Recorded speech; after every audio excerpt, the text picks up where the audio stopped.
कितने नंबर देंगे अपने आप को? सर मैं 150 में 80-85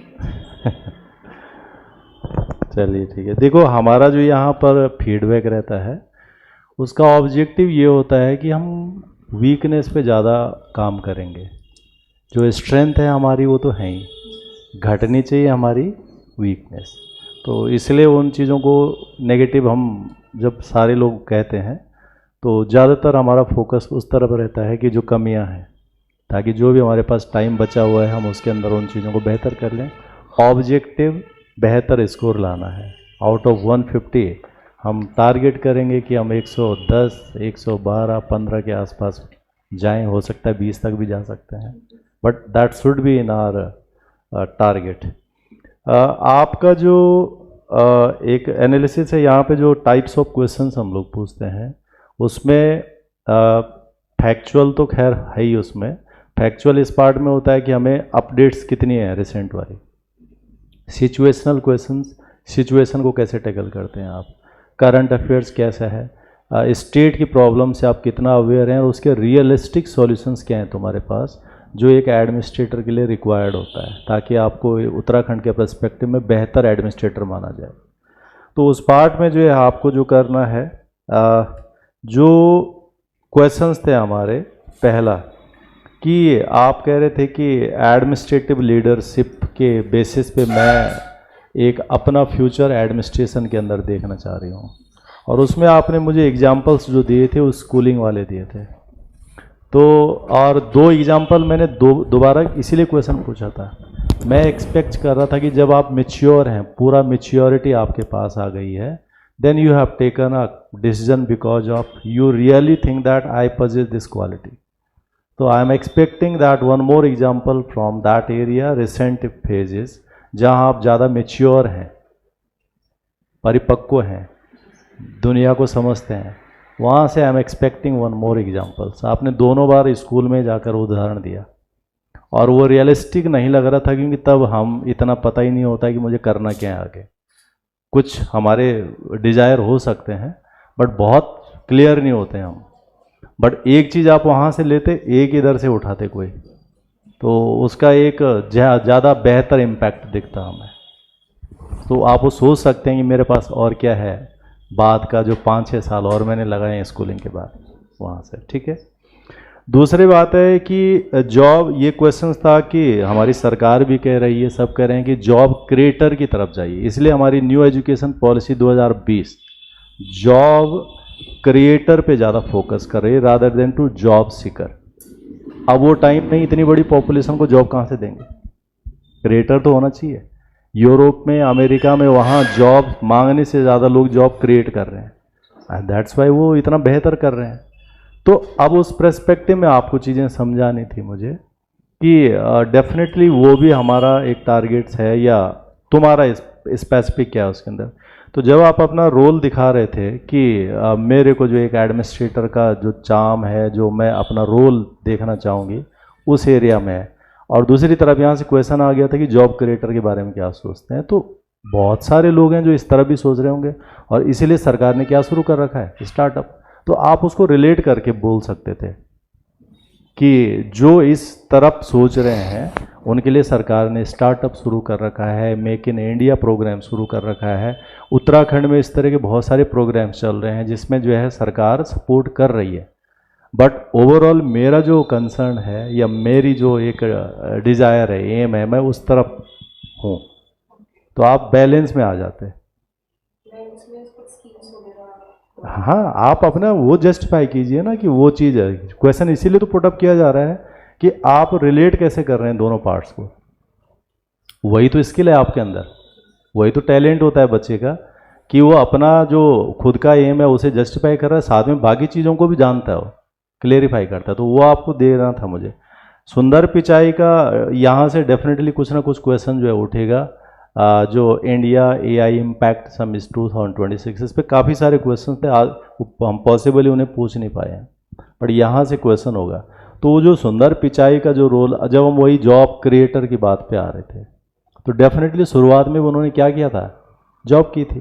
क्रिएटर तो अब बने हैं ना, जब वो जो है गूगल के सीईओ वगैरह बन गए, तो आप उस चीज़ को बता सकते थे कि हमारा जो यहाँ रोल है, हो सकता है कि कल हम किस तरह की अपॉर्चुनिटी हमारे सामने आए जॉब करते करते उसका, बट अभी मेरा पर्पज़ ही प्राइमरली जिन चीज़ों में मुझे अट्रैक्ट किया है कि हमें ग्रास रूट की कुछ प्रॉब्लम अगर हम अपने माध्यम से रिजॉल्व कर सकें, तो वो बार बार जस्टिफाई कर रहा है कि यस आप रियल में एडमिनिस्ट्रेशन के लिए इनकरेज हैं, एक्साइटेड हैं और आप चाह रहे हैं वो चीज़। आपकी बातों से जस्टिफाई होगा या खुद पैनल अपने आप समझेगा? खुद तो नहीं समझेगा, आपको जस्टिफाई करना पड़ेगा। अच्छा, दूसरा था बायलेटरल ट्रेड और उत्तराखंड का क्या रोल हो सकता है। तो आपको उत्तराखंड का रोल कैसे दिखाना था? उत्तराखंड एक ऐसा पहला स्टेट है लगभग इंडिया में जो ऑर्गेनिक स्टेट के रूप में, ऑर्गेनिक क्रॉप्स के रूप में अपने आप को ग्रो कर रहा है, ऑर्गेनिक। और सिक्किम ने तो अपने आप को बना दिया पूरा, बट हम उस लाइन में पहले नंबर पे हैं। तो हम उस तरह के प्रोडक्टों के थ्रू, क्योंकि पूरा यूरोप क्या मांगता है? Organic products. आप उसको लाते आगे तो हमारी बात ज़्यादा और ऑथेंटिक हो जाती है। बाकी जो चीज़ें आपने ऑलरेडी जो अभी हम काम कर रहे हैं, जैसे हमने उत्तराखंड सरकार ने MSP अनाउंस किए कई सारे मिलेट्स की, यहाँ पे आप उसका रोल दिखाते, आप उसी में दिखा देते कि जो मंडुआ होता है उसको उत्तराखंड जापान को बेच रहा है, चॉकलेट बना रहा है, हम उस पर ज़्यादा वर्कआउट कर सकते थे। तो वो जो रियल में हो रहे हैं उनको प्लस और क्या पॉसिबल है, रिलेट करके बोलना था आपने, तो आपकी बात ज़्यादा और प्रामाणिक हो जाती। ठीक है, बाकी दूसरा क्वेश्चन था हमारा कि आप उत्तराखंड के जो फेस्टिवल्स हैं, यहाँ पे बहुत सारे मेले होते हैं, त्यौहार होते हैं। अब हमें इंडस्ट्रियल स्टेट तो है नहीं, तो हमें इन्हीं के थ्रू क्या करना पड़ेगा? रेवेन्यू जनरेट करना पड़ेगा। तो उसको जो है कैसे कन्वर्ट करें, अब उस पर सोचेंगे। आपके कुमाऊं क्षेत्र में कितने ऐसे बड़े बड़े मेले होते हैं, आप देख रहे हैं कि जो मानस खंड प्रोजेक्ट्स है उसके अकेले एक प्रोजेक्ट से कितने सारे लोगों को जो है ये काम होना है। तो आप उसी के अंदर ऐड ऑन कर सकते थे कि इधर से जैसे जो है यहाँ पर ऑल वेदर रोड के कारण हमारे सारे फेस्टिवल आने वाले दिनों में एक प्रोडक्टिव फेस्टिवल्स में बदलना शुरू हो जाएंगे, क्योंकि लोग आएंगे, हमारा जो है सेल आउट होगा, लोकल लोग अपने प्रोडक्ट्स बेचेंगे। सरकार ऑलरेडी इसके लिए कार्यक्रम कर रहे हैं अभी तक, क्या कौथिक मेला, विरासत मेला, ये मेला, ये सारे वही तो हैं। तो ये इंटरप्रेट करना है हमें, सामने चीज़ें सब पता है, बट आप रिलेशनशिप जब तक इस्टेब्लिश नहीं करेंगे पता कैसे चलेगा कि आप रियली एक एडमिनिस्ट्रेटर हो सकते हैं। तो ये तभी होगा जब आप पहले सोचेंगे, आप क्वेश्चंस एक्सपेक्टेड करेंगे, एज्यूम करेंगे, उस पर वर्कआउट करेंगे और 2-3 तरह से उस पर जवाब बनाएंगे, तो आपका जो लास्ट जवाब होगा वो ज़्यादा बेस्ट होगा। तो आप वहाँ से उनको जोड़ सकते हैं। केमिस्ट्री सब्जेक्ट्स जो आपने एडमिनिस्ट्रेशन के साथ में रिलेशनशिप किया था कि ऑब्जर्वेशन, मुझे वहाँ से एक स्किल मेरा डेवलप्ड हुआ है और मैं उसके थ्रू जो है ये, तो आप वो प्रॉब्लम थोड़ा वर्कआउट कर सकते थे उस पर कि क्या चीज़ें ऐसी हैं जहाँ ये और ज़्यादा काम हो सकता है। जैसे जो है हमारे डिस्ट्रिक्ट्स हैं, रिमोट डिस्ट्रिक्ट्स हैं, कल्चरली वो बहुत डाइवर्सिफाई होते हैं और ऐसी जगह पर जो है काम को करने के लिए एक बहुत बेसिक और बहुत ही मैच्योर ऑब्जर्वेशन की रिक्वायरमेंट होती है। लोगों को अवेयर करना, उनको जोड़ना। अब जैसे जल्दी से लोग जो है जुड़ते नहीं योजनाओं से, क्योंकि उन्हें एक तरह से कॉन्फिडेंस नहीं होता है। वहाँ पर ये माइक्रो लेवल का हमारा ऑब्जर्वेशन क्या कर सकता है, काम कर सकता है, या हम उसमें प्रोडक्टिव हो सकते हैं। बाकी जो आपके अन्य चीज़ें हैं, आपका आई कम्युनिकेशन बाद में तो आपका बेहतर हो गया था, शुरू में नहीं था वैसा। जितना रिलायबल अच्छा था लास्ट में था, वो शुरू से होता तो और अच्छा होता। उसके अलावा ये लेवल ऑफ एनर्जी मुझे लगता है कि थोड़ा और ज़्यादा होना चाहिए था।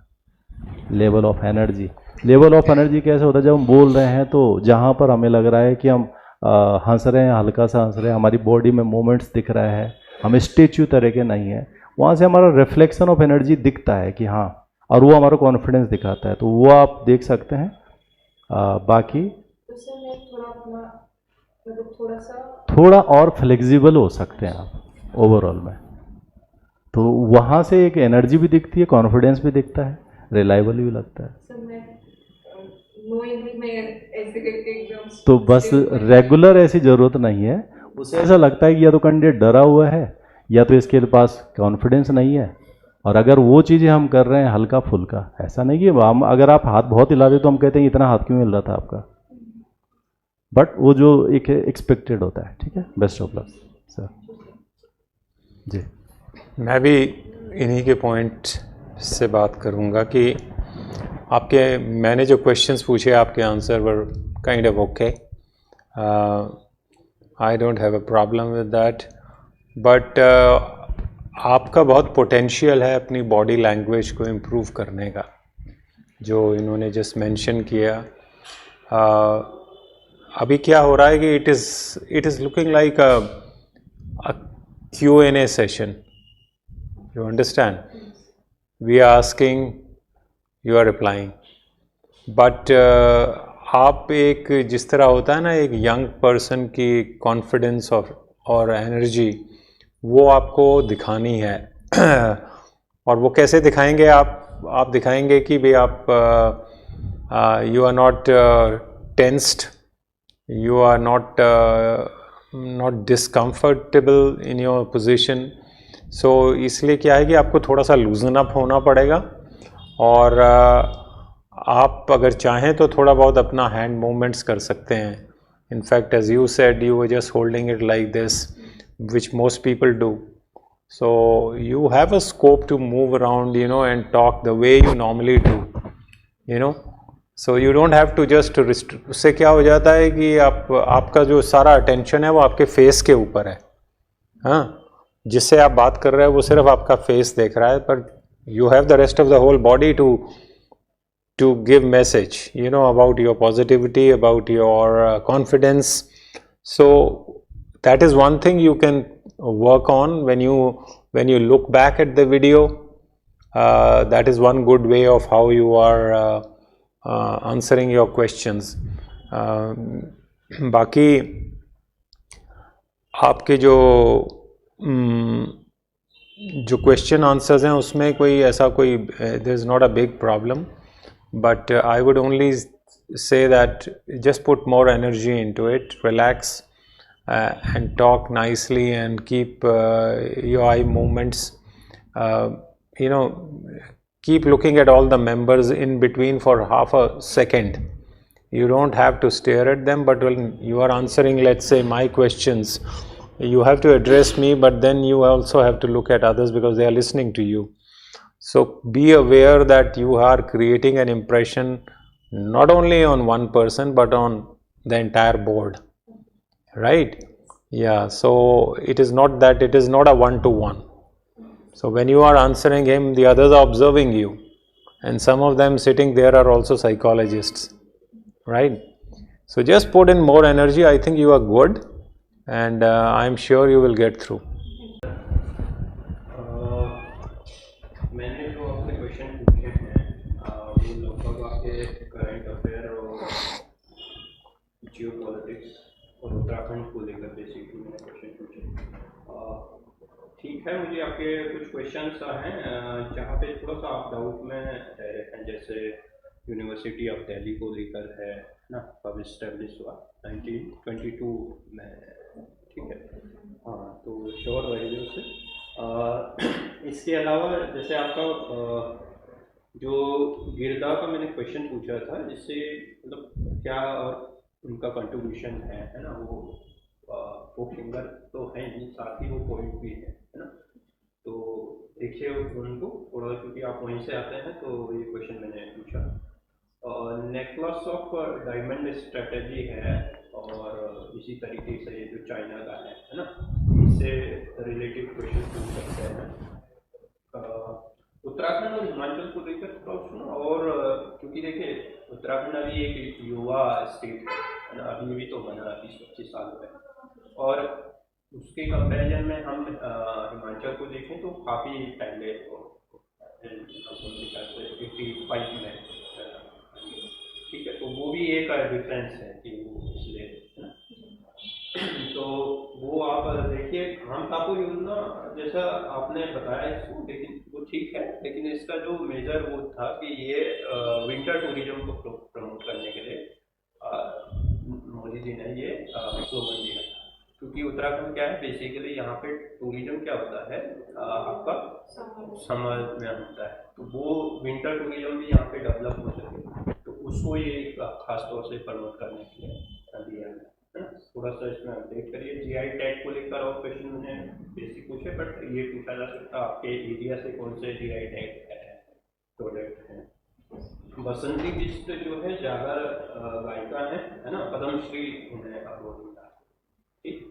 तो ये देख लीजिएगा। बाकी कलकत्ता यूनिवर्सिटी ने आपने ठीक कहा, रोबोट का नाम देख लीजिए, है ना।